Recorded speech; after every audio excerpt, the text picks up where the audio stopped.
All right, man. We are live, man, on this Saturday before the show starts. Come on in, man. Come and join the conversation, man. It's time to talk some good old wrestling, man. So appreciate everyone tuning in or about to tune in. So definitely come on in, and we are about to get the show cracking. Let's go.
Yo, what it do, everybody, man? Y'all already know what it is. It's your man Dre, aka Dre on Wheels, back at it with another episode of the 11:30 podcast, Talk Pro Wrestling. What's goody? Happy Saturday. Hope everyone is enjoying their weekend, their Saturday, and all that great stuff, man. For real, we live here on YouTube, Facebook, Twitch, X, you name it. Appreciate everyone definitely tuning in to the show, man. It's gonna be talking some good old wrestling, man. Some topics this week. The NXT and TNA wrestling crossover continues, as well as the Rascals reunited on NXT. John Cena announced that he will be retiring. I know, right? He will be retiring in 2025 next year. A lot of potential opponents and a lot of stuff to definitely talk about that as well, you guys. Rhea Ripley confronted and returned to Monday Night Raw this past Monday, to confront Dominic Mysterio. To the confront Dominic Mysterio and all that great stuff, man. We're gonna be diving into it. But before we do, you guys, man, I definitely got my son in the background. He's making a bunch of noise though. He's happy. He's watching Bluey. But you guys, man, if you're new to the show and if you haven't done so already, I don't know what you're waiting for, man. Definitely do me a huge favor. Like it, leave a comment, and share it. And also definitely subscribe to the 11:30 podcast YouTube channel, man. For real. All right, man. You guys, it's going to be a good show. Gonna be talking that good old wrestling talk, man. I want to thank everyone who participated or who tuned in. I hit the wrong button. Yeah, Beyond 11:30 will be returning this coming Thursday. This is Talk Pro Wrestling, but I want to thank everyone who tuned in to the live watch along that I did for Money in the Bank. It was the first time ever, so I appreciate everyone, man. It was definitely awesome and dope, man. But we're gonna keep that fun going on, man. The next live watch along, it's probably going to be SummerSlam. The best time to do it is either when my little man is asleep or he's not home. So he wasn't home that Saturday on Money in the Bank. So definitely enjoyed it and had fun with it. Put it down. Drop it. Drop it. Thank you. All right, you guys. Yes, Money in the Bank watch along was definitely fun, but it's time to talk some good old wrestling here on this week's episode. We're gonna get to the comics. I appreciate everyone definitely tuning in. You're watching on X, Facebook, as well as Twitch. Hit the link in the bio. Join me on YouTube, but if you just watching on Facebook, X, and also Twitch, definitely make sure you like, follow, and subscribe, man. That would be huge, man, for real. Before we get into everything, man, I ain't been doing, talking about wrestling talk in a minute, just doing the whole live reactions last week. And this week on the podcast, man, I'm definitely going to be giving my reviews on everything. But you guys, man, I'm not alone, man. Not alone. I got my bro from another mother, here with me right now. Brian B, what's going on with you, partner? What up, bro? What up? Hopefully What's you hear me. You going hear me all on, right? man? I can hear you perfect. All right, awesome. Yeah, I'm trying out some new wireless stuff for the Oh, shows now when I come back. So I've been doing a lot of like, adjusting and testing and trying to make sure everything sounds good and looks good. But okay, what's okay, good, bro? okay. Man, hey, look at man, it been good on my end, man. I definitely been, trying to, do my thing and was talking about how I was doing the live shows and the live reaction show on Money in the Bank, which turned out pretty cool and definitely looking Yeah, forward to keep on doing that. I ain't been chatting wrestling in a while, so this is the for real. first episode, man, in a minute. But how's life been treating you? Pretty good, man. Like just going through changes like always, bro. Like really trying to get back into my entrepreneur kind of lifestyle and definitely getting behind the mic has been something I haven't been doing recently either. Taking a little break. Commission Talks took his break. Straight Through the Ropes Wrestle Talk took its break, and I took a break from my other shows too. Like I was going strong for about a year, and just wanted to revamp and get some stuff put back together. But I saw you going live, and I'm like, bro, me and Slim from STR, we were just talking about literally like, yo, I ain't talked wrestling in a while. Like I'm jonesing, like. So I saw you jumping on. I'm like, let me jump on and talk some shit real quick, yo. Okay, okay. Shit. Speaking of Slim, Slim was just about to pop in too, as well. Though All he right, disappeared, cool. but Yeah, I send him the link.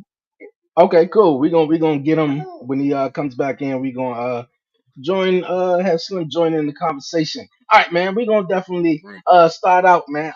Last week, real fast before I dive into all the other stuff, John Cena, man. John Cena announced that he's retiring next year, 2025. Yeah. And when they said it on Money in the Bank, I thought he said that it was going to be Royal Rumble, Elimination Chamber, WrestleMania, that was it. But apparently, he's going, the whole entire year though. How you feel about John Cena retirement, man? And because John Cena is one of the guys that I literally saw his entire one of the WWE superstars that I saw their entire career play out from debut into about to hang up the boots though. Yeah. Yeah, you know something? It was weird for me. This John Cena's retirement really turned his there you go, my boy right there. What's up, Slim? man? What's going on? What up, What's up? What's bro? up? What's up? Long time no see. Long time no see. Yeah, we had to get back on. I was telling Dre, we was just talking about like we want to talk some wrestling, man. Since we've been on break, we ain't coming back to the 31st, guys. 31st, Straight Through the Ropes Wrestle Talk will be returning, but you can catch us on TikTok and everything right now. But yeah, John Cena's retirement. Listen, I've been watching wrestling for a long time. I've been watching wrestling since literally like the 80s. I started watching in the very, very, very early 90s. I was a little kid, and then I kind of went back and started watching stuff around the 80s. So I've had my share of seeing wrestlers that I've watched retire, bro. Like all the old school guys, Bret Hart, Hulk Hogan, Ultimate Warrior. I saw those guys wrestling, Jim Duggan, and then I saw the new guys, Stone Cold, and I saw those guys retire. And then I saw John Cena. And I'm not gonna lie to you. By the time John Cena came out, I was like, yeah, John Cena, he's great. He was never like a super favorite, but he's definitely important. I know he's definitely, if not the best ever, especially in WWE. And I didn't think it was gonna affect me, bro. But I'm not gonna lie to you. When he gave the speech, I saw the shirt and I kind of understood it. You kind of knew it was the end of one of the most important eras in WWE history. And I kind of teared up a little bit. I was like, damn, I didn't think I was gonna kind of feel this Mhm. way about it and shit. Huh? But yeah, for sure, man. We're gonna miss him. I mean, I'm glad they're giving him a nice run to close out. He had an amazing career, one of the longest, biggest names that stayed in one company ever. I don't think there's anybody else from Hogan to Brett to Undertaker. I mean, even Taker, he was big name, but he wasn't John Cena. You know what I'm saying? Like not everywhere industrial. Like what I'm saying, like he's everywhere. So it Mhm. was big, man. Yeah. What'd you think about it, Slim? Man, if if it wasn't Taker going in the Hall of Fame, Paul Heyman going in the Hall of Fame, all our Triple H and Shawn Michaels are literally running WWE right now. Like our childhood ending, man. And y'all said it best. Like I'm old enough to remember Cena cutting that promo in those creative wrestler shorts and shin guards. Like, Yeah. what sets you apart from anybody else? Kurt Angle said, ruthless aggression. And The from era. there on, man, like he was off to the races. And Yeah. we don't get, John Cena. there's John been a Cena been lot one of of, those guys for me. I remember, like Slim just said, when he came out in those colorful shorts and slapped Kurt Angle and kicked off the Mm-hmm. ruthless aggression era in 2002. Like The Rock is obviously one of my guys that I love, favorite superstar. But I didn't come in the beginning of his career. I didn't see him debut. I didn't see Austin. I didn't see a lot of guys like Undertaker. Shit, he debuted in 1990. I was born in 1990, 1990, so 1990 or from 90, John yeah, Cena 91. seeing Yeah. him come in, slap Kurt Angle in his debut, and to dug it out through everything he went through from the PG era, from fans hating him and everything else like that, and to coming back and being beloved by everyone. I think I did tear up a little bit and when he did at the yeah, towel and said this is the last time. and, He's been, and swirling around for a while. Will John Cena what, a, retire? He's retiring, what, a, rumors here, but 2025 being his last year in WWE in ring competition, yeah, our childhood heroes, our childhood superstars that we grew up watching are definitely gone away. DX is and definitely running. a, The Rock is a on the lot, board. A lot of things are happening though. Who would be a ideal uh, final opponent in you guys' mind for John Cena though? I think for me, man, I think what a lot of people got to realize is that we got to take the perspective of what's Can you guys hear me? happening. Like this, this guy literally Hold on, Slim. I carried don't the know if company. Huh? I don't know if Dre I don't know if he can hear you. I don't know if he can hear you or if he hear us. We hear you. Can you hear us? We hear you, but I don't know if you can hear us. Can y'all hear Dre, me? yeah, Slim, I hear Yeah. you. Oh, man. Yeah, I think we can't hear Dre.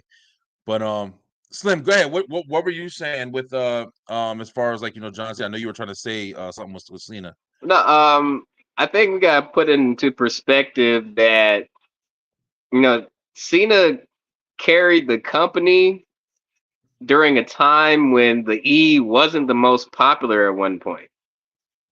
We really got to Yeah, take into the account that at one point the entire roster was just him as the babyface, Randy Orton as the main heel, and there was everybody else in between yeah, for like a that's right. period of like 4 to 5 years where nobody was really messing with the E, and Cena still held it down. Like no matter what the storyline was, whether it was stupid as I don't know what, or you Yeah, know, getting serious, like he held it down.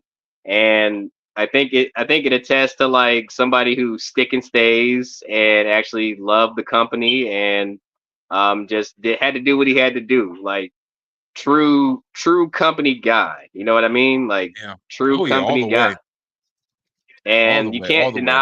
you can't deny the fact that people, you can't say he was selfish because he's put a lot of talent over the years.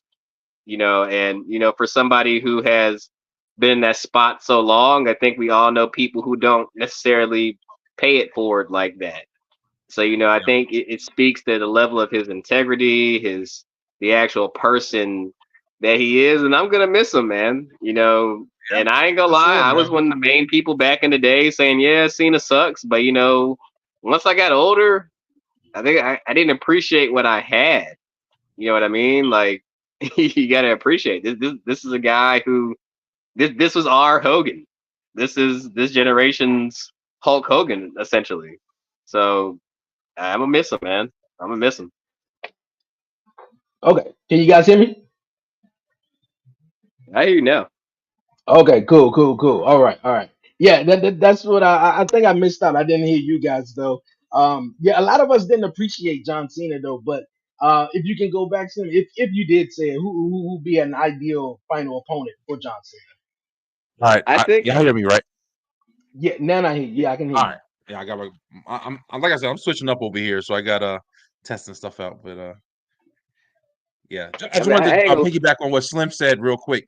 Just Slim, he made a good point, like you said, like John Cena really is this era's Hogan, and the era that we live in now. The people who are growing up watching wrestling or started watching wrestling, most of them started with John Cena and stuff like that, the big name. You know what I mean? They didn't. A lot of people, their attitude era was 30 years ago, man. I know it's hard to Mhm. believe, but literally, it's 30 years ago. Stone Cold, The Rock, Undertaker, all of them dudes. So, John Cena and them, Batista, like those guys were the era. Even Punk, you know what I'm saying? Those guys Yeah. were the era of this generation. So it's big, man. Yeah, definitely big, definitely big. I heard John Cena talking a lot about Randy Orton and praising Randy Orton. Definitely over the last couple of years though, and John and Randy came in about the same time, same year. I, and the ideal maybe final opponent for John Cena if he doesn't do the thing where Without a doubt. yeah, and where he Yeah, without a wrestles doubt. somebody young and pass on the torch. But I think Randy Orton could definitely be a one. I'm hearing Brock Lesnar and a couple other people, but yeah, John Cena was definitely my guy. Like I was a little late on Hulk Hogan. I knew of Hollywood Hogan, from the NWO, and when Hogan he was came the to man, WWE. Dre, in the 80s, Yeah, even yeah, early yeah, 90s, hey, bro. The yeah, yellow shirt, ripping the shirt. Yo, everybody loved I Hulk Hogan, bro. I know I had the little Hulk Hogan buddies even before I even knew who Hulk Hogan really was. Though Yeah, I yeah. had them, and but I came in the late '90s. So in the late '90s, WCW was going out of business.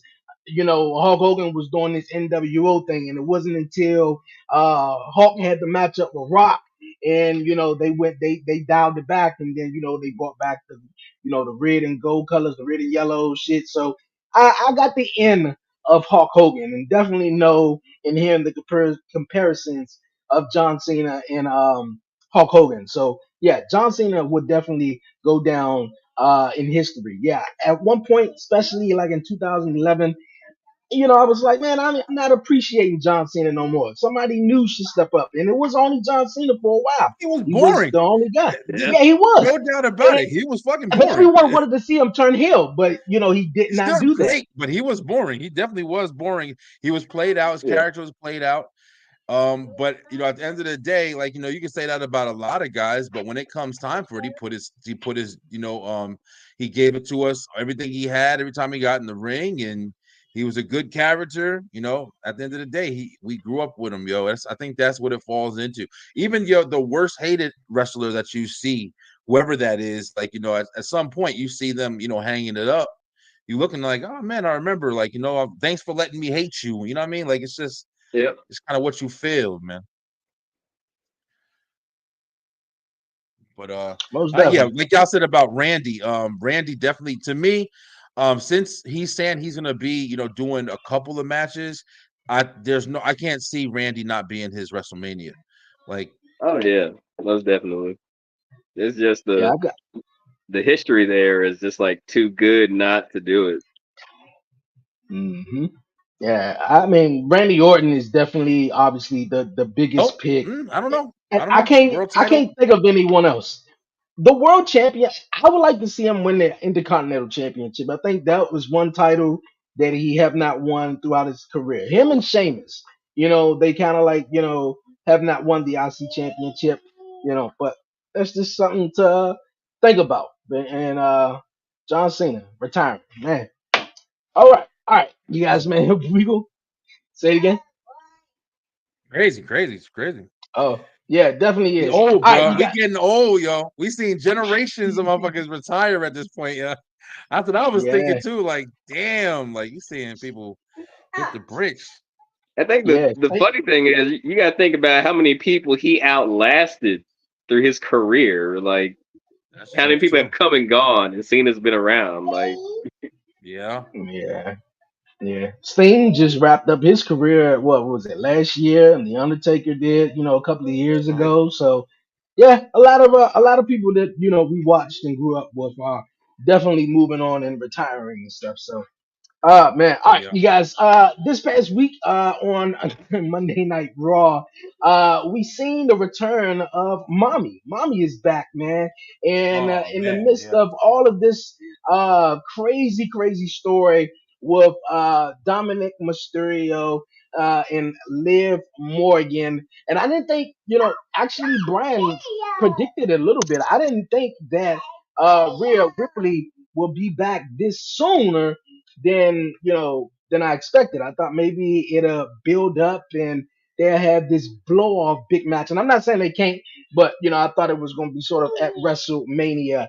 Um, I don't think Dom. I mean, Dom didn't do much though. I mean, he was caught in the act though, about to kiss Liv Morgan on Rhea Ripley. It seems though either Liv was on top of Dom or Dom on top of uh Liv, in the backstage segment that was pretty funny where she was stretching out Dominic Mysterio. And I don't know if you guys thought of it though, back where Triple H was stretching out Stephanie McMahon. Uh, Back in the days, it reminded me of that one right there. And I was like, yeah, this got Triple H hand written all over it though. That was crazy. When Triple H was stretching with Trish and Yeah, Trish Stratus. Angle. Yeah. I remember that. Yeah. That was what I thought too. But yeah, and yo, I just gotta say it. I just gotta say, I'm telling you right now, I love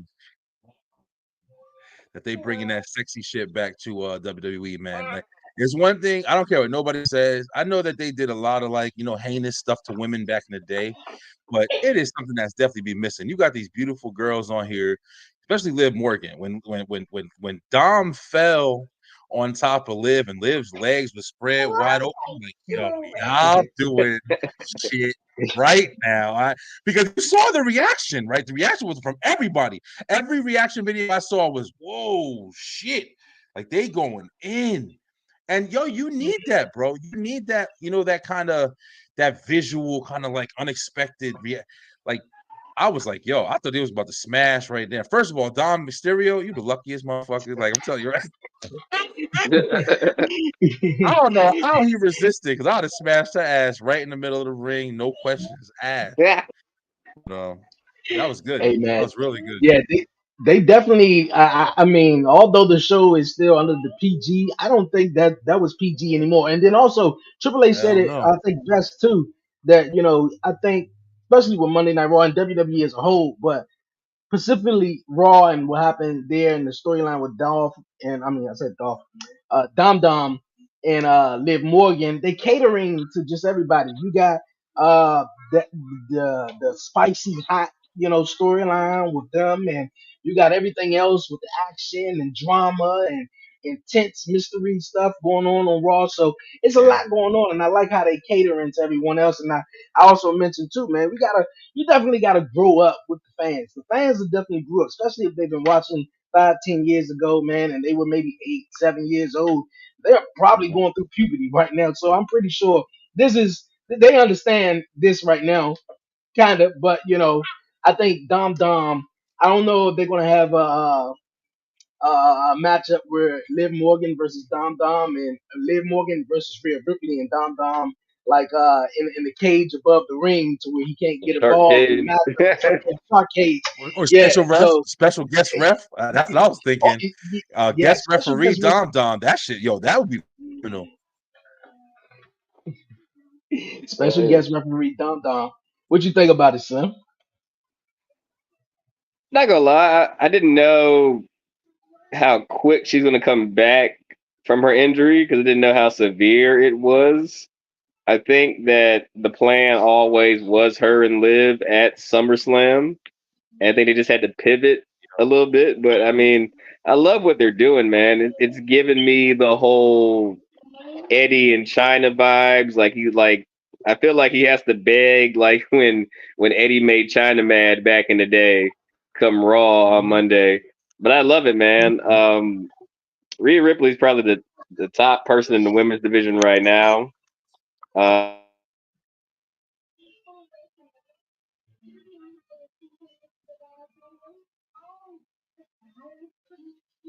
Oh, Muslim.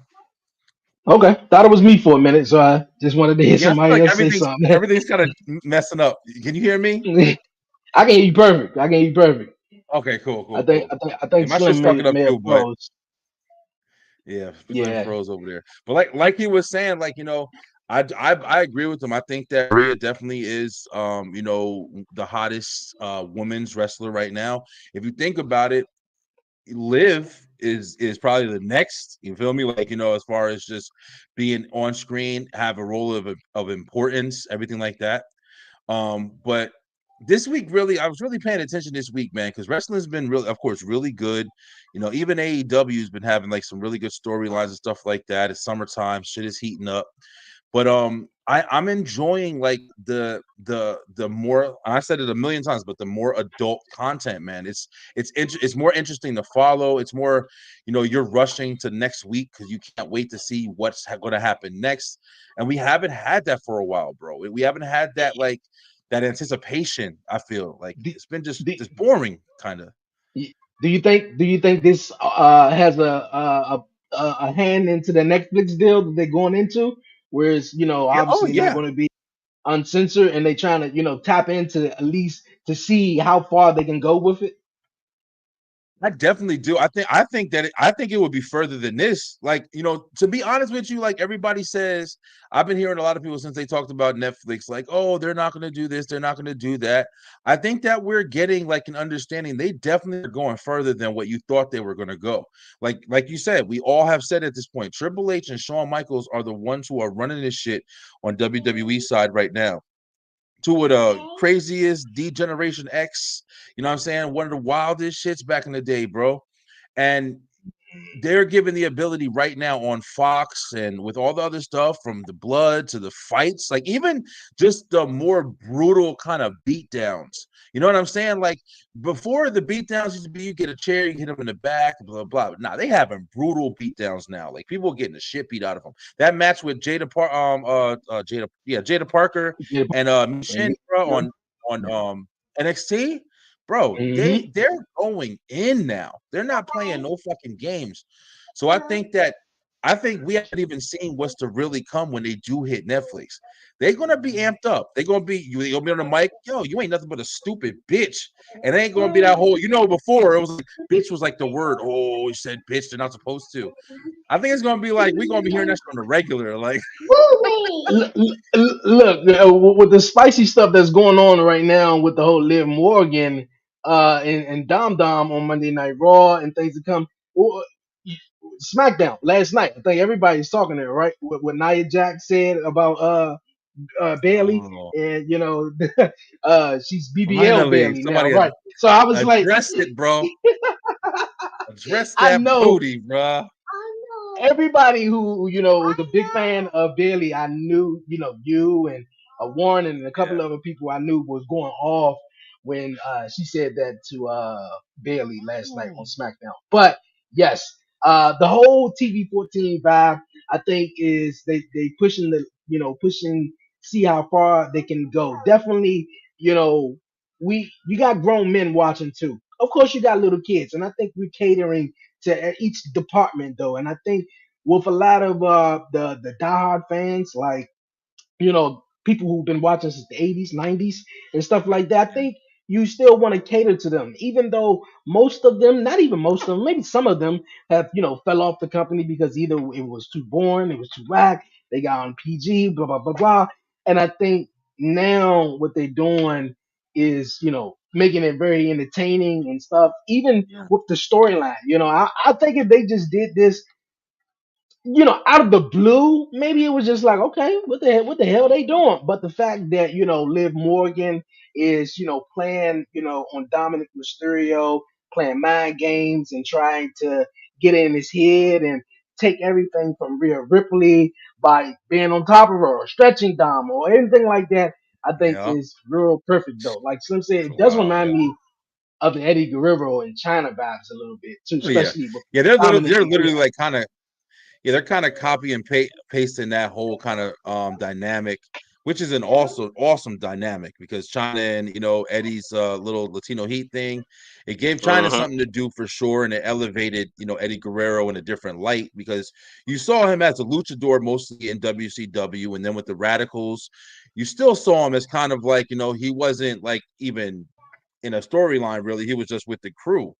And if you didn't know Eddie Guerrero from WCW, you really didn't know him in WWE. But when he got with that Latino Heat angle, kind of like what Angel Garza was trying to do, that didn't pan out nowhere. But the Latino Heat angle really dominated, bro. And Dom That is was doing because a fucking phenomenal job. that Yeah, was because of he Vince. is. Yeah, it was definitely because of Vince, for sure. Yeah, Vince wasn't. Angel Vince was half-assed all Garza. that shit. Angel Garza has all the potential to be a single star, in my opinion. All the potential. I said that shit when I first saw him. I saw him as like a New Day kind of Eddie Guerrero because he's got that same kind of personality and his in-ring skills is phenomenal. He's got charisma, bro. I can see him being on his own. I don't know if you guys seen this video though, but I believe it was in 2020. It was during the pandemic. No fans in the crowd or whatever. And Randy Orton was teaming up with Angel Garza or Yep. Humberto or something like that. And Angel Yeah. Garza, I guess, got too big headed or whatever. And Randy Orton Mm-hmm. let him know about himself on live TV. I don't know if that plays a factor into him going back maybe down to NXT at the for that period of time and getting in the tag team, even though him and Alberto had good single matches on 205 Live or whatever. But I agree with you guys, though. I did see a lot of potential in Angel Garza, but it just seems though, okay, Yeah, they not, Randy checked his boom. ass. Oh yeah, Oh and yeah. Randy got history. He got history with that shit. That was Mr. Kennedy. That was even Kofi. Like Hmm. so Randy got history with that shit. If he was the Shawn Michaels of the new generation, because Shawn Michaels used to do that shit back in the day. But I mean, I don't know if that's why he went backwards. But like Slim said, Vince never liked the little guy, and he definitely for the most part, he definitely wasn't pushing like the Latino talent. Alberto Del Rio, he's the only one that I really saw that went as far as he did. Oh, Can you, besides like Pedro Morales and stuff like that back in the day, like there wasn't a lot, man. I So couldn't stand I don't know. Alberto, man. I never I liked that couldn't. movie. I Never just liked him, yo. immediately I immediately knew what they were trying to do and the direction they were going in. They had him come in, and it was like too fast. Everything was just happening too fast with him, though. Yeah, And I give it credit. At that time, I really wasn't watching SmackDown like that. I was just a Monday Night Raw guy, and they were trying to make him, the next Eddie Guerrero, the next Mexican guy to come in and be a big superstar. Beat up Rey Mysterio. He had the angle with Ray, beat him up. He went on to win the Royal Rumble. It was like the 40-man Royal Rumble, and then had a world championship match at WrestleMania that he didn't win. So it brought me the wrong way. Maybe the only thing that was cool about him was his ring announcer. I can't even think. Ricardo Rodriguez. Ricardo Yeah, Rodriguez. Ricardo Yeah, Rodriguez. yeah. he That was wrestling just now. about it. I Oh mean yeah. Yeah, he wrestled. Oh okay. they strapped the rocket to Alberto and just sent him to the moon. And by all regular standards, had he not had all that craziness outside of the he has a Hall of Fame career. Like technically by their Yeah, standards. on paper, yeah, Yeah, you're right. yeah.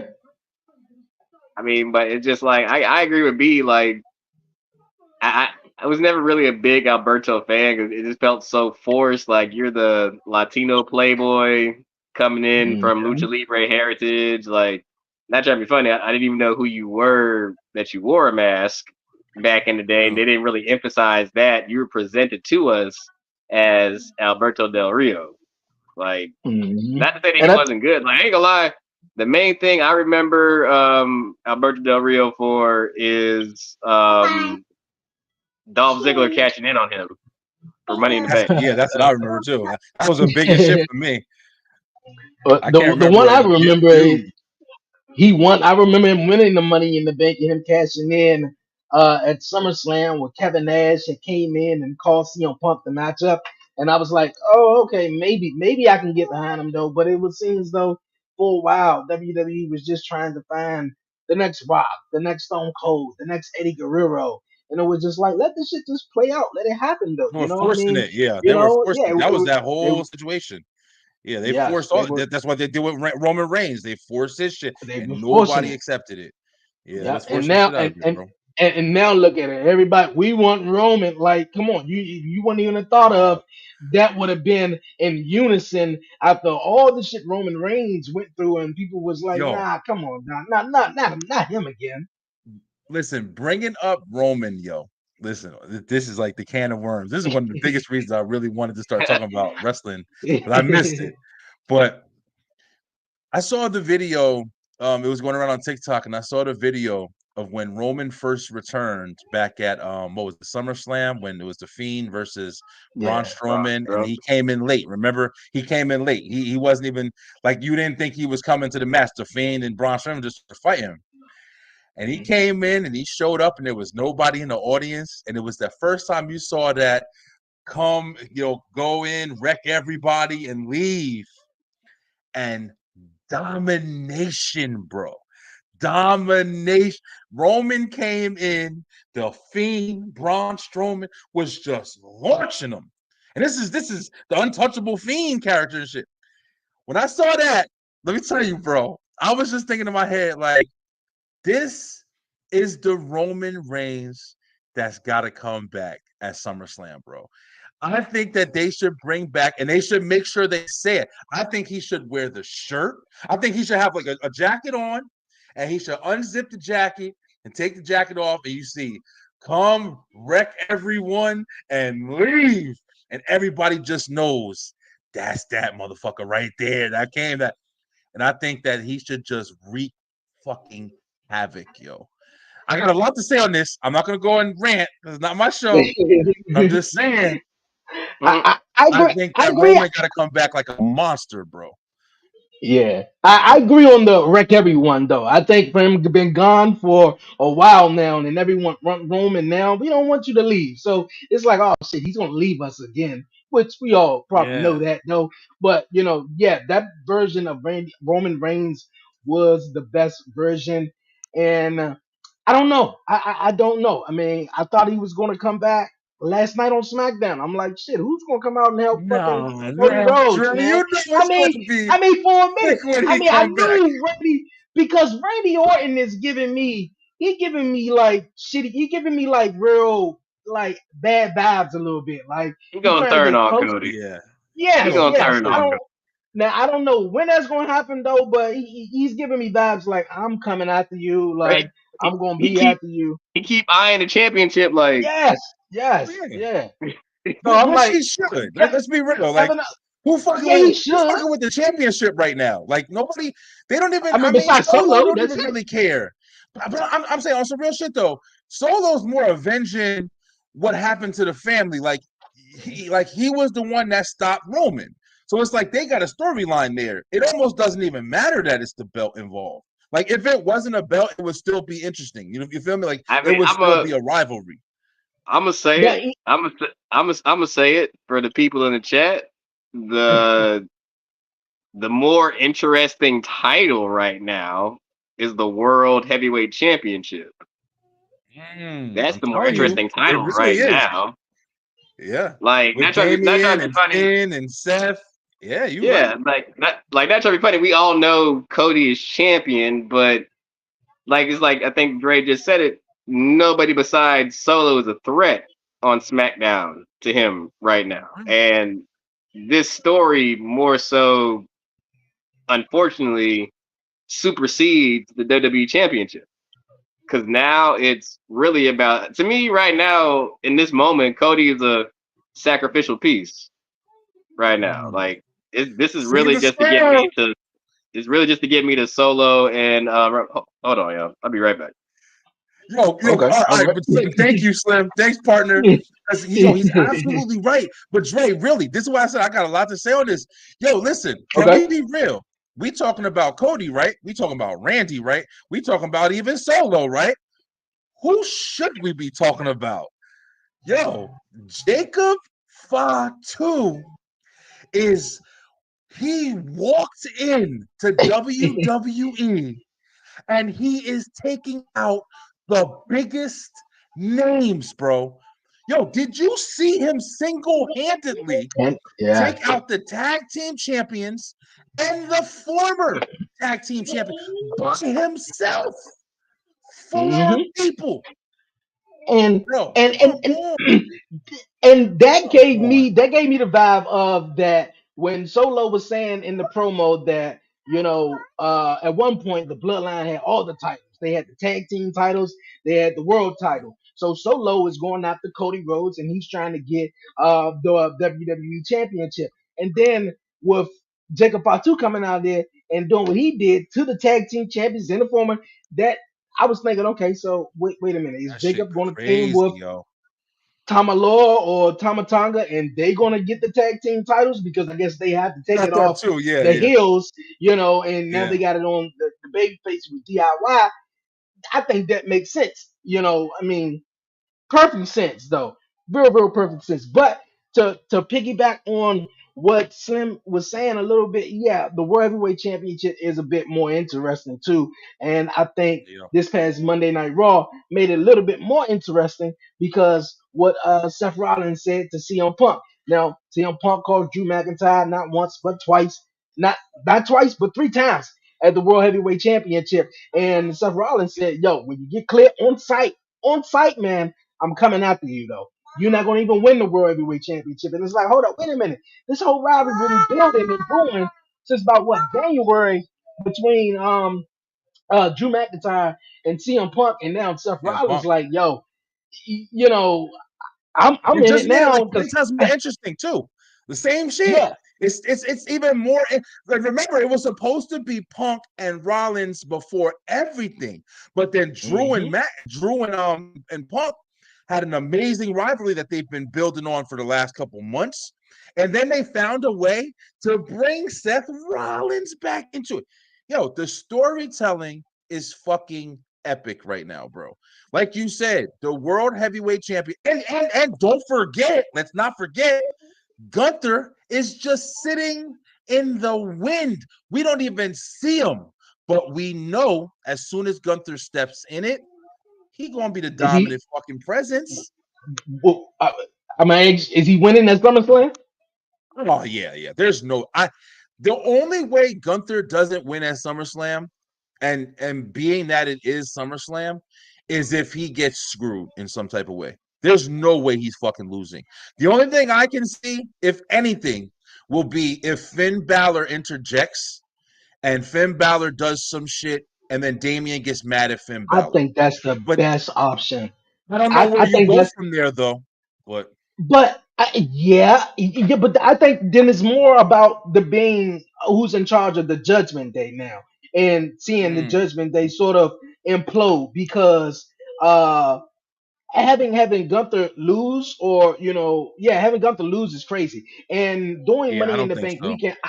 I thought maybe he could lose at Money in the Bank because they got a WWE 24 special coming out, and it's about Damian Priest. Him winning the World Heavyweight Championship and his ride on. So I was like, okay, maybe they're preparing him or putting it out there that Damian Priest, he did everything, he worked his ass off, and he made himself up career, and he's gonna be losing the title soon. So that's what I thought he would was gonna do at Money in the Bank, but yeah, I don't see Gunther losing at all. But yeah, the World Heavyweight Championship Me neither. picture is definitely phenomenal. Really, really phenomenal. I And think they also that's have like they have a lot of stories that they got to keep telling, bro. Because remember, we are talking about we talking about look how many people we're talking about around the World Heavyweight Championship. Slim, you literally said it best. You have Seth, you have Drew, you have Punk, you have Gunther, you have Damian, you have Finn, and that's not even counting the other guys who are still there. That's active and ready to, at any time. You got the Wyatt Six, you got Chad Gable, there's still so much potential around it. Yo, you go over to SmackDown. What's Cody doing? Getting his ass kicked by the Bloodline, by one fucking Bloodline member. On the I'm just I said a long time ago. Everybody gonna say, "Oh, because you hate Cody." The worst thing Cody could have did, the worst thing for Cody was him winning that fucking belt from Roman. This bloodline storyline is too tight. It's too tight. It didn't do anything for him. I don't give a fuck what nobody say. The belt did not elevate Cody. The moment elevated Cody in the moment, but now it's an afterthought. Be real. Mm, I Just say mean, that's a and that's if a you, I mean, if you really want to play devil's advocate, it's a lot of people in the community that feel that Swerve has had the better title reign out of the two shit. top world champions in the industry That right match with now. him and Osprey. That match with him and Osprey was fucking phenomenal, man. That I match with him and it mean, Osprey would. and Swerve shined in that shit. He yeah, I shined mean, in that and fucking match. even if you go back before that, him and Christian Cage is about a good 48, damn near 50 years old, had a banger of a match at Dynasty.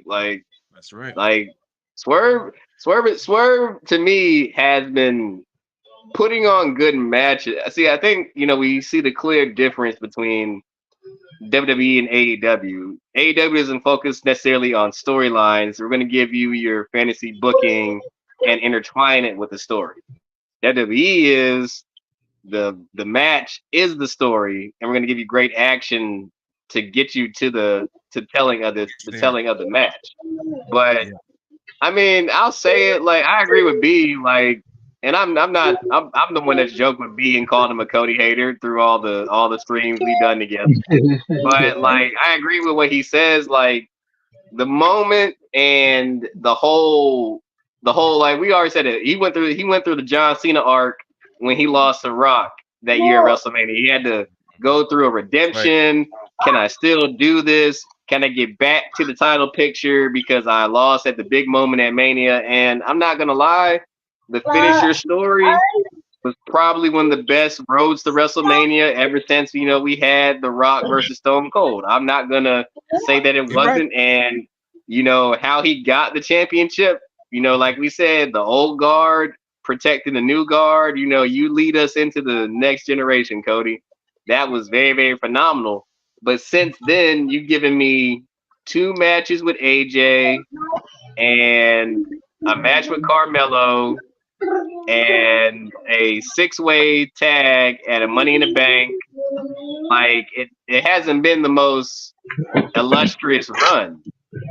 Yeah. Not at all. And it's also too much around it that's going, so amazing. I think that's what sucks for Cody. Let me just be honest with you. That sucks for Cody because even with the bloodline story, like you said, the dynamic of WrestleMania was unbelievable. But the bloodline story has been going strong and has been phenomenal for years now. So invested in that story, wanting to see Roman lose. Everybody wanted to see Roman lose. That was a big piece of that puzzle too. But now that that's all gone and we finalized it and it happened, now you needed something for Cody on his own, and he never had anything.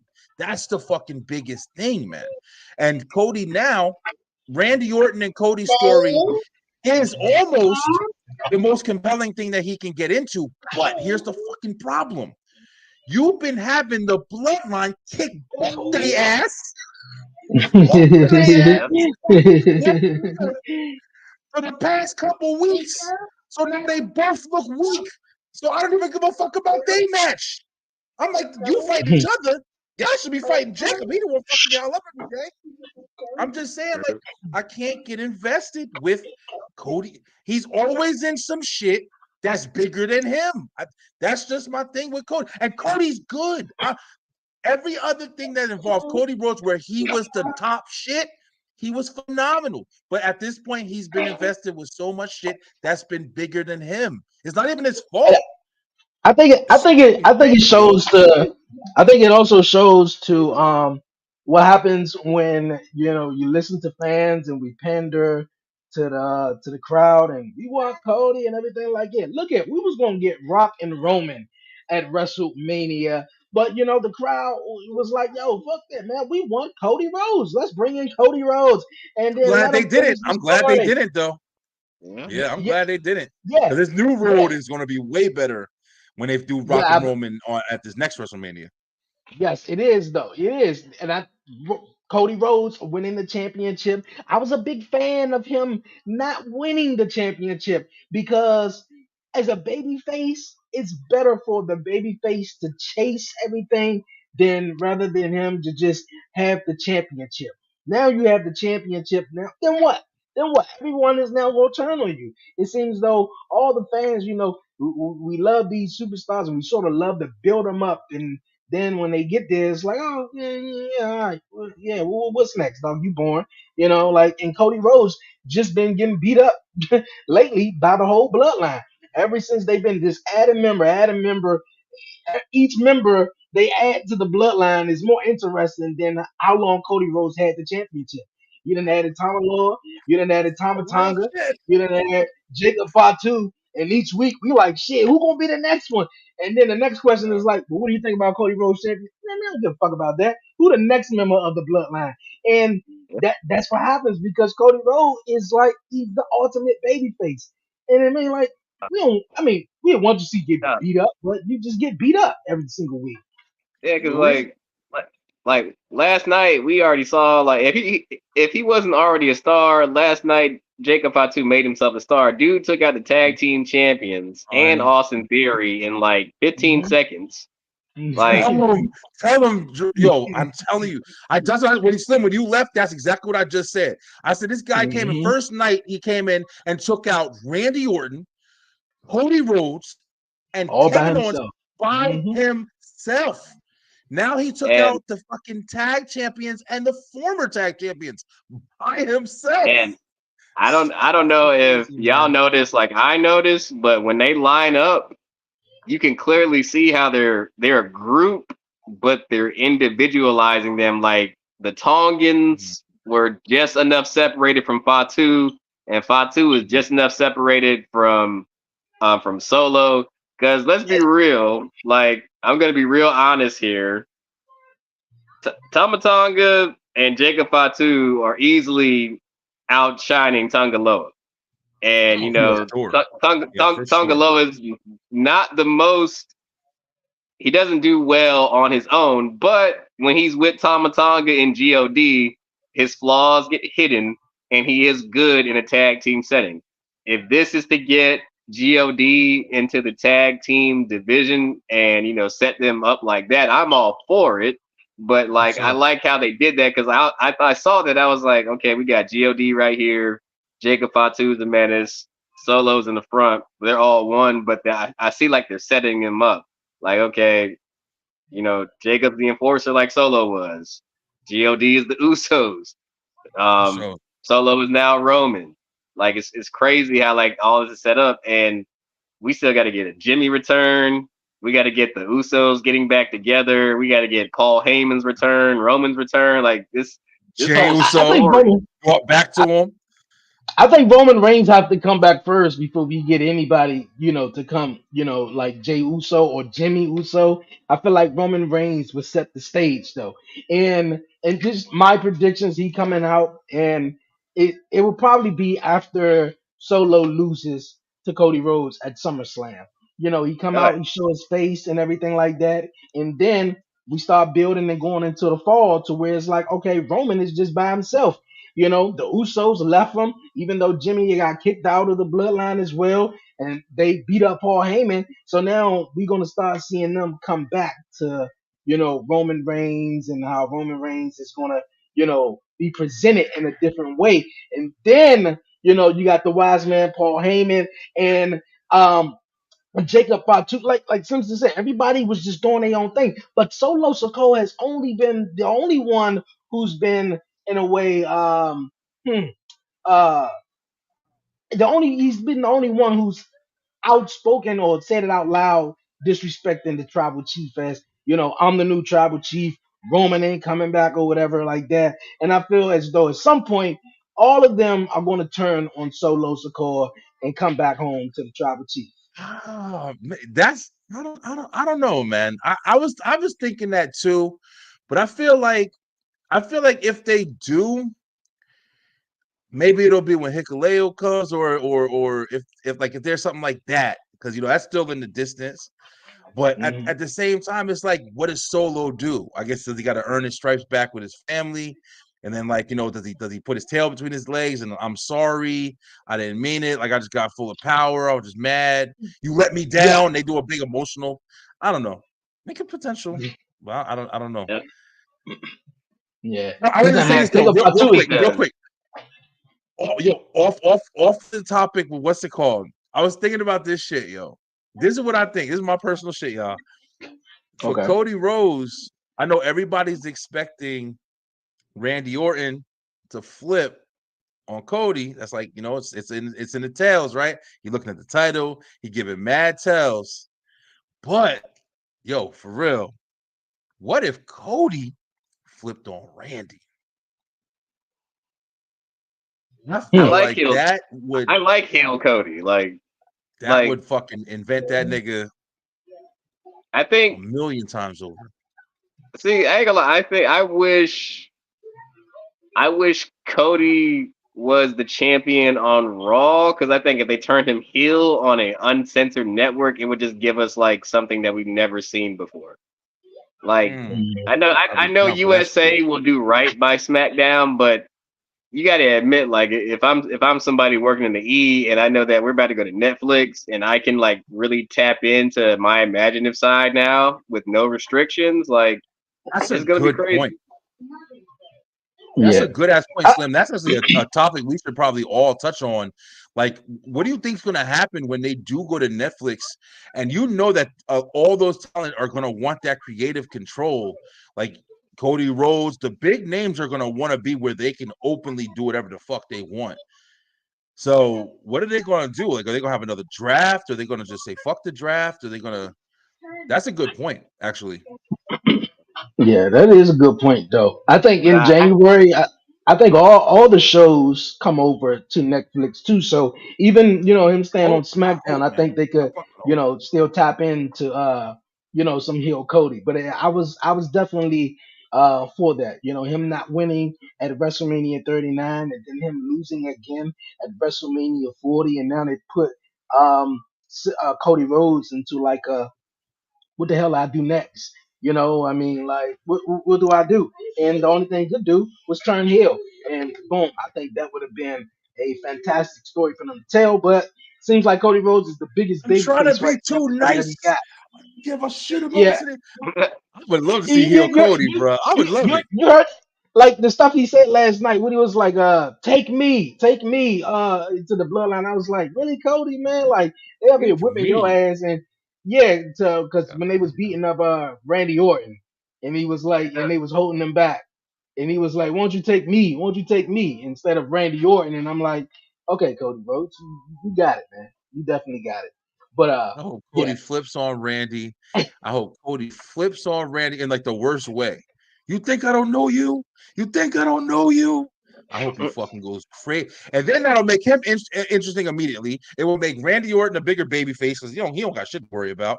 And it will put Cody Rhodes in the perfect spot because then you can do the LA Knight angle. Then you could do a Logan Paul angle with him as a baby. You could do a lot of shit. So I think something's got to change, bro. Because like we all just said, I don't even know if we were all going to have this conversation, but the WWE Championship after it left Roman is kind of in a state of disregard. It's too much shit happening around it that's more important than the actual title. It's sad, but it's true. That's what happened when we listen to fans. I mean, like that's a good thing too. I mean, fans want what they want, and Oh, real quick before I move on, I gotta end this live by 4:30. Okay. The WrestleMania. Have you guys seen the WrestleMania documentary, and what were you guys' thoughts on it? The behind the curtain documentary. You haven't watched it? Oh, okay. That to me was honestly that was like one of the coolest things I ever watched, because I've been a super fan. On the Rock, though? Huh? I was just asking why people hating on the Rock, in this doc, because a lot of people was like they would just it was for basically the Rock to they try to make the Rock look like a good guy and and stuff, and that he pivot, but ultimately of course he wanted the matchup between him and Roman at WrestleMania. I mean, I think I mean, when I watched it as a super fan, I think it was like it showed me some things that I never thought about, like how far they actually plan in advance for a storyline. When you're telling me they said, "Hey, this WrestleMania was already pretty much finished in October," Yeah.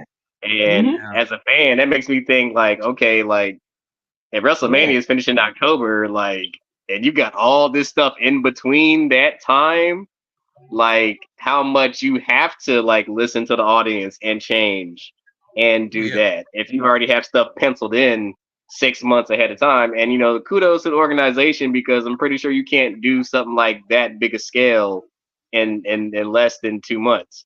But to me, I can't say it was like, I don't know why people are hating on The Rock, because he could have been an asshole and say, I don't care, let me and my cousin have the main event. I don't care what anybody else wants. I'm on the board of TKO. He's your biggest champion right now. Screw that. Go put him in the. He could have easily said, "Screw that." Go put him in the. Go put him in the Drew McIntyre Seth feud for no reason at all. But he said no. I want Cody to finish his story and let me make a crazy ass good heel character out of it. And I mean, him doing that to me elevated Cody in the moment, like Brian said. Like that entire moment, like that story got better because we put The Rock in it. It did. And when No doubt. and like yeah, you could have gotten to Cody and Roman eventually, but it wouldn't have been that epic of a ride for that road to WrestleMania when you put The Rock in it. So I mean, I can't hate on the man for, number one, having a mind for the business, still putting the kid over, giving him his moment, and also incorporating a new character that we like. But besides you, Slim, I think it was just the Cody crybabies that were crying about, The Rock being involved in this and everything like that. But when they did say, WrestleMania is, 80%, sort of written down in the books and prepared for, when it comes around, I would, when either SummerSlam comes around, SummerSlam is always an indication, in my point of view, of what can transpire at WrestleMania. That is sort of like where they start building the seeds. Late August, early September is, where they start building the seeds for WrestleMania, and they had it all penciled down. But then, yes, you do have to go in the in betweens and everything like that. But they only change and pivot because, of the backlash that they got. The most disliked video in WWE history. Cody Rhodes giving up his spot to The Rock, and fans were pissed. We want Cody, trended for 72 hours and shit like that. And then, Oh, something really good came out of it. We got heel Rock and everything like that. So yes. great, so I mean, but Listen, Dre, I I I didn't. I don't want to cut you off, bro. But I gotta say this because listen, I I'm not a Cody crybaby by far. Of course, you know what I mean. Like, but at the same time, I think that's what happens when you're in a position of power, yo. Like, I understand why everybody, instantly was mad when they saw that it was The Rock. Because remember, the first we got was The Rock is now a part of the board with TKO. So we knew that The Rock was in a high position of power. So we knew that, whatever he did at this point, he's got a heavy influence on the company. So the first thing you do after we get the big news that you are in a high seated fucking position, we had the situation where CM Punk got injured. I mean, I don't know. I didn't watch the whole documentary, so I don't know if they introduced that. Like, yo, Punk got injured, so we had to, flip the fucking script. You feel me? Like, we Yeah, all they knew did. that. They We did. knew that's why But it that was happened. pretty interesting too. Man, but it's like for The Rock to jump in and basically be like, well, I'm the president, so guess what? I'll run in that motherfucker and I'll do whatever I want to do. And with your family on top of that, and then take something from one of the hottest stars in the company, of course the fucking fans are gonna uproar. Now, I personally, I don't know if they talked about this in the documentary, but I thought that was strategic. I thought that they did that shit intentfully.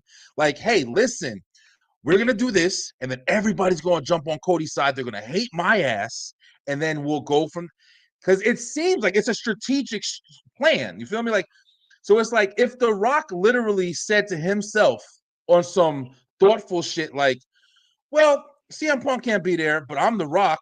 I'll just take the spot. No, fuck Cody. He'll do something else, and I'll just jump in there.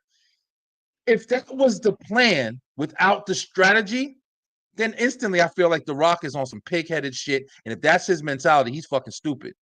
Because there's no way that you couldn't have thought that the fans were going to flip the fuck out because you just dominated and abused your power in that way. So that's why I'm saying, like, if I understand the fans' outrage because The Rock, you're not just a wrestler anymore, bro. That's like Vince McMahon winning the Royal Rumble and the WWE Championship. Wait a minute, bro. You're the one who makes the decisions. So you're the character playing that. That's fine. But if you really are just the guy in the back, oh no, I was supposed to win the belt tonight, but Vince McMahon said he wanted it 10 minutes before the show, so we just changed everything. You're abusing your fucking power. So I do understand the uproar. And you kind of had my thoughts about The Rock with that shit too, because I'm like, one of the first things you're gonna do, even though it's a smart move, Roman versus Rock is gonna be money, but you still gotta look at the other side of that shit. Like, yo, you're not just a wrestler anymore, bro. You're part of the decision makers. You're the fucking movers and the shakers, man. You can't just come out there and try to throw yourself in the line. Like, nah, fuck everybody else. I'll do what I want. That's why I think Seth Rollins' fucking promo on The Rock was real. I think he was saying some real shit. You coming in here just trying to step on motherfuckers, and we don't need you. Like, I believe it, bro.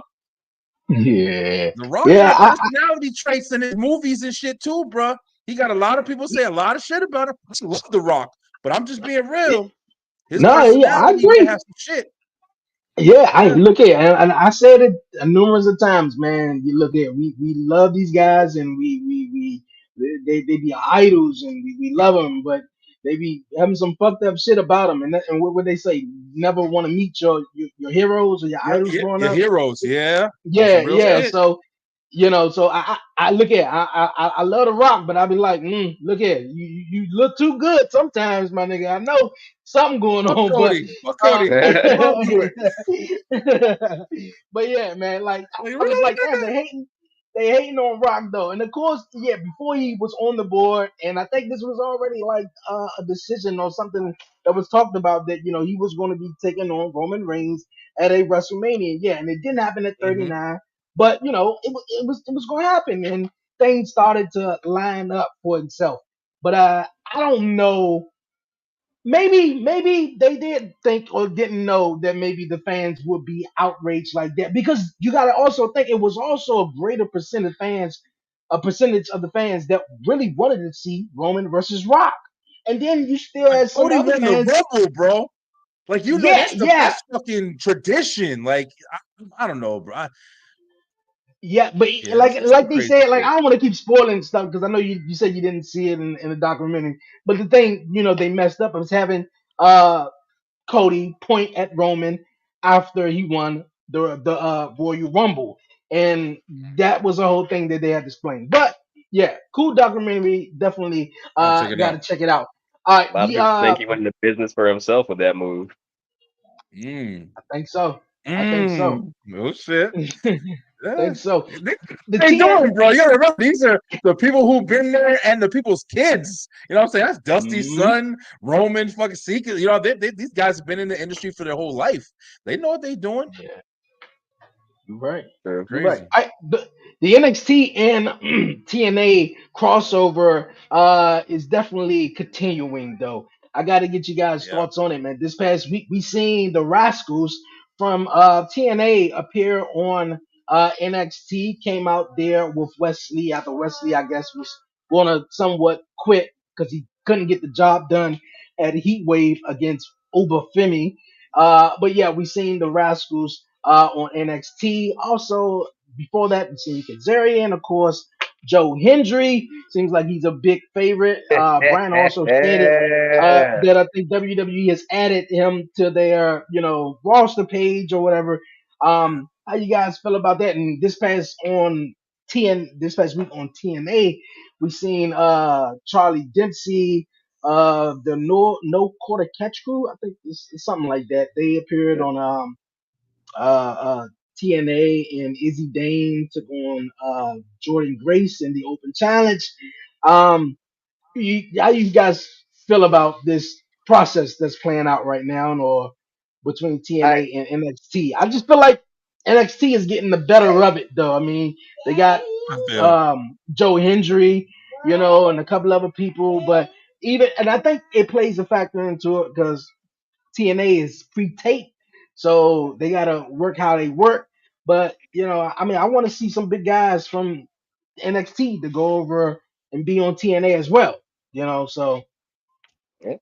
you I guys, mean, I love it, man. I mean, because a couple of years ago, we never thought we would see anything like this. Like seeing Charlie Dempsey over there against Zachary Wentz and Joe Hendry coming over here and being as over as he is, like that quote unquote forbidden door swings both ways. Like, never thought we would see Wesley with the Rascals, and especially after the controversy that surrounded Zachary Wentz when he left yeah, NXT, definitely. definitely didn't think we would ever see him back in there. And shout out to Hmm. Trey Miguel. A lot of people probably don't even know who Trey Miguel is, and get a chance to see him in action. And I'm all for it, man. I really want, some heavy hitters to come.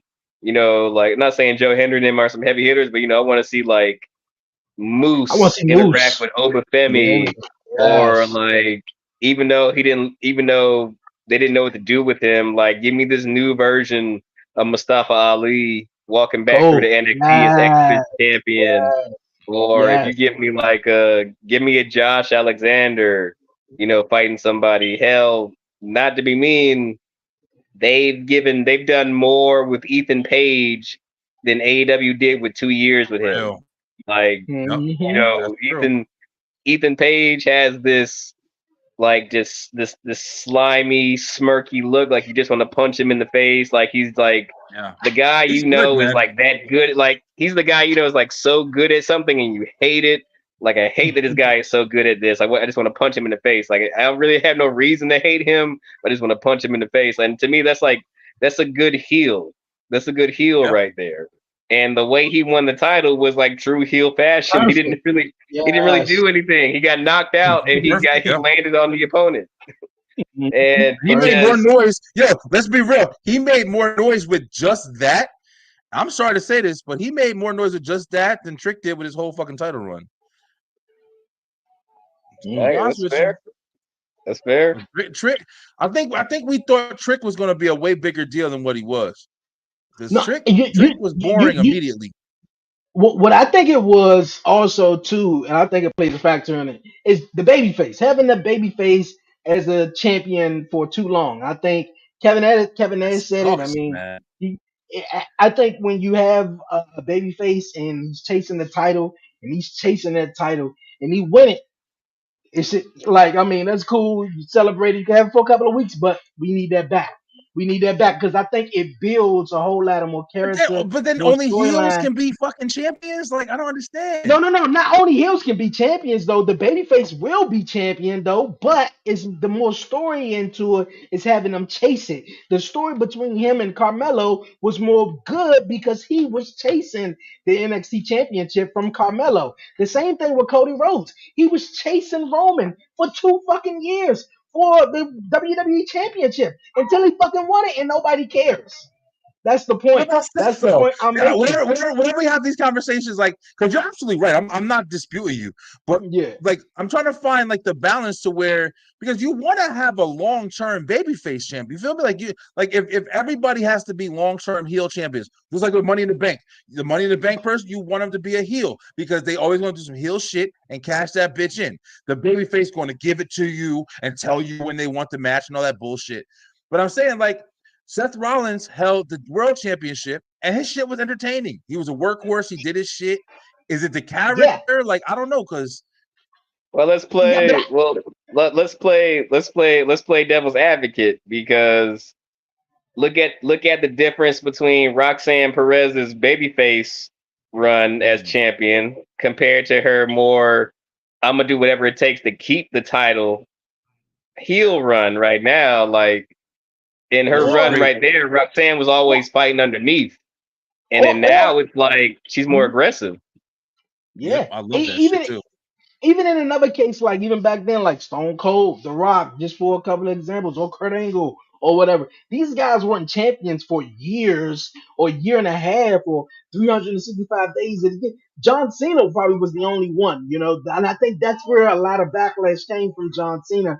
Obviously, yeah, it was like he was being forced, but then also it's like, damn, this dude been champion for 2 years. And then, that's, another reason why a lot of people wanted to see Roman lose it though. But They those also guys were were just baby faces. They were baby faces in a different way. I bring that shit up all the time too, because The Rock and Stone Cold and them, and even the Undertaker and stuff, they weren't the types of baby faces that was pandering to the crowd and all that shit. They nah. was It was the talking their attitude shit the era. So same they was way. talking their shit and they get Attitude, yeah, everything. Yeah. yeah. But I think Yes, they were respected with being the more. PG, yeah. And now it's more so that the baby face such as like Cody Rhodes. It's more so okay, they over. Oh, it's they song. Oh, they stay late. They kiss babies. They do all that. But that's how Yeah. they're getting more so over and everything like that. But you mentioned like you said, like they were a different type, and I think it was that era and that freedom that presented them that made them even bigger stars and was like shit, I don't care if you a babyface or heel. Nobody gave a fuck. We love the heel rock and babyface rock too. That's Same what I thing with said. Stone Cold. That's why I You hope know? Yep. I hope Roman comes back and is. I don't want Roman to come back and be on some. Yeah, I let my head get the best. I hope Roman comes back as the tribal chief. I hope he stays an asshole.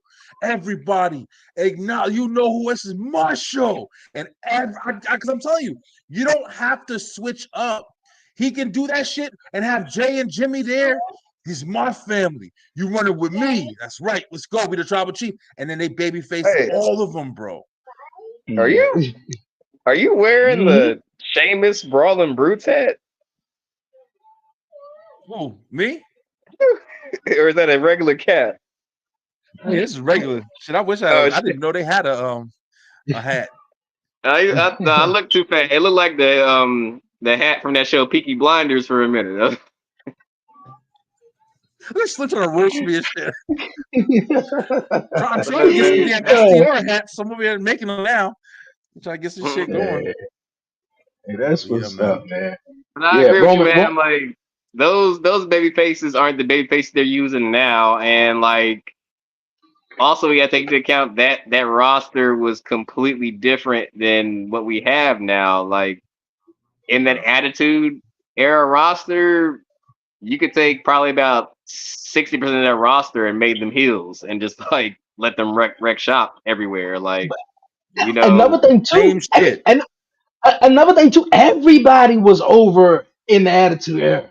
Everybody, and For I think it real? was No the lie. Godfather was everybody, and now it's like, and I think it Now was because Venus, of the freedom. Thou D'Lo Venus, I Brown. mean, like the porn star, he's Motherfuckers over. is Like, over, come bro. on, like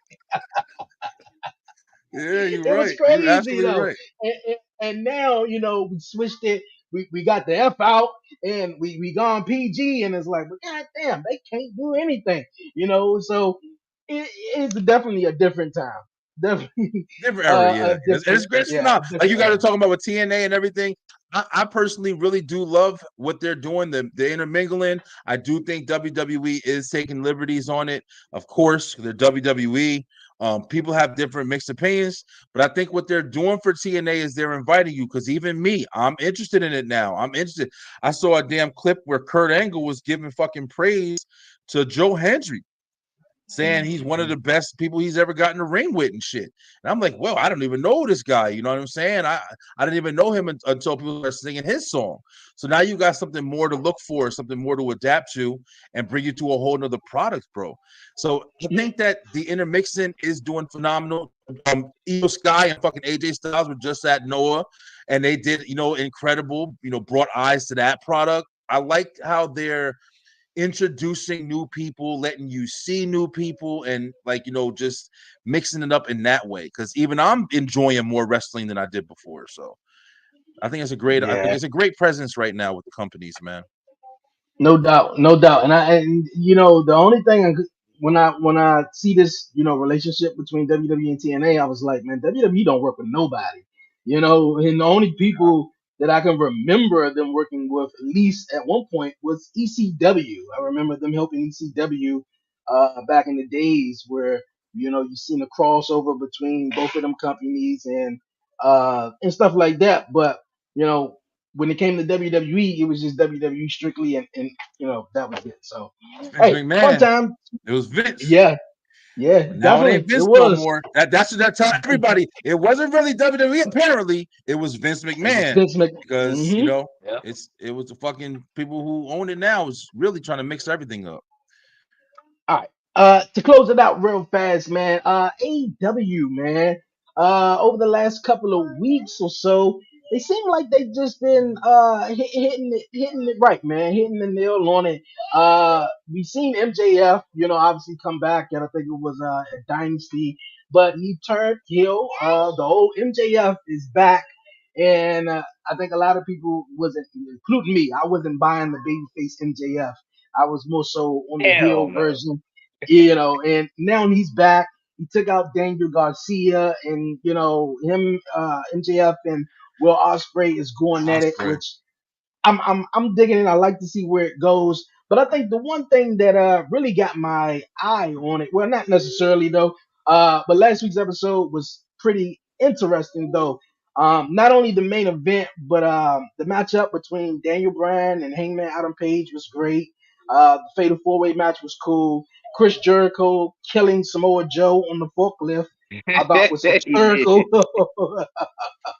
I thought was hysterical. But the main event matchup, and I was like, okay, yeah. I mean, Daniel Bryan Hangman could have been the main event, but they saved the women's own heart tournament for the main event. Student teacher, as we're gonna get it all in, Mariah May defeated Willow Nightingale, which I thought she was gonna be, you know, winning back to back.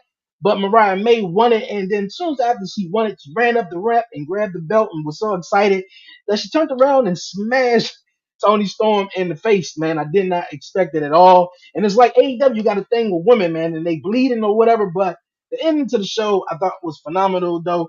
I know Slim, you're big on AEW, and I don't know if you saw it, Brian, too. Definitely give your I'm uh reaction on it, though. What you thought about it? I'm I'm gonna say two major things right here.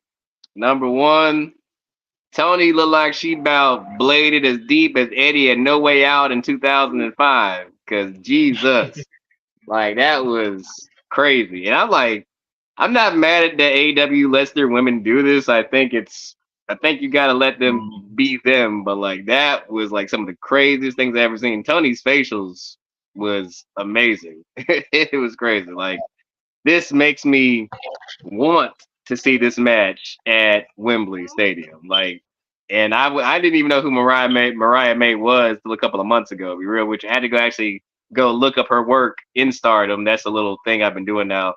I've been going on my Stardom journey to actually understand that promotion more. So I think overall that ending was crazy. I never seen like a woman bleeding to end a show was crazy. And number two, I'm gonna Mhm. say this as clearly as possible, and Brian will laugh when I say this. I am probably one of the biggest Daniel Bryan advocates out there. I think he's one of the top 10, if not the best technical wrestlers in the world. But at Wembley Stadium, Swerve Strickland has to put him down like HBK did Yes, Flair at he do. WrestleMania. Yeah, Because yeah, and it makes no sense for him to even us to think in any way, shape, or form during the match that Daniel Bryan can possibly walk out with the AEW championship. Because that, if you didn't put Hangman in that final, you shouldn't Brian should not be the one to take the belt off of Swerve. I'm sorry. No, no. But yeah, but I think it's going to be a good match. Don't get me wrong. It's going to be a yeah, good match. yeah, it's gonna be a good match, but I think it's also Brian's final match in AEW too. He mentioned last year that it was his last full-time run in AEW. So I think he's gonna, you know, wrap it up there. I don't see him winning not one bit. Now, will they probably have us think for a quick second that Daniel Bryan is gonna win? Yeah, sure. I'm pretty sure, but no, Swerve Strickland, I can see him winning. But you know, from the all-out card that they building so far, especially what they did last week between Mariah May and Tony Storm. I mean, this the most I think anybody been talking about Mariah May. Before then, she was sort of like her side piece, you know, or you Yep. know, she was copying off her and just doing the same thing she was doing for a while. So I was like, okay, cool. But yeah, Mariah May Tony Storm, student versus teacher, and that was another matchup that MJF versus Will Ospreay. I'm pretty sure they definitely gonna have as well. So yeah, looking pretty cool, man. So I thought it was phenomenal. Oh yeah. B, B, you got anything to say? I can't. We don't think we can hear you.